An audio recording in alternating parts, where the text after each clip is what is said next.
আসসালামু আলাইকুম ফ্রেন্ড, বন্ধুরা। বর্তমানে আমি দাঁড়িয়ে আছি একটি তিলের জমি। আর এই যে দেখছেন ছোট ছোট ফুল, এইগুলো অনেকে জানেন যারা ছোটবেলায় মাঠে খেলাধুলা বা ঘুরে বেড়িয়েছেন। বিশেষ করে এই ফুলের মধ্যে থাকা মৌমাছির মধু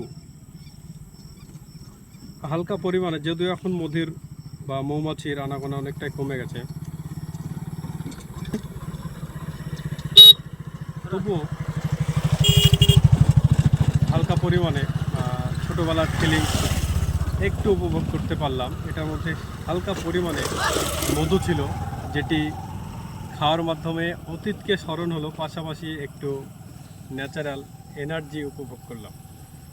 এই রকম ফিলিংস বা স্মৃতি কার কার জড়িয়ে আছে কমেন্ট করে বা জানাবেন আমাকে। আজকে এই পর্যন্ত, ধন্যবাদ।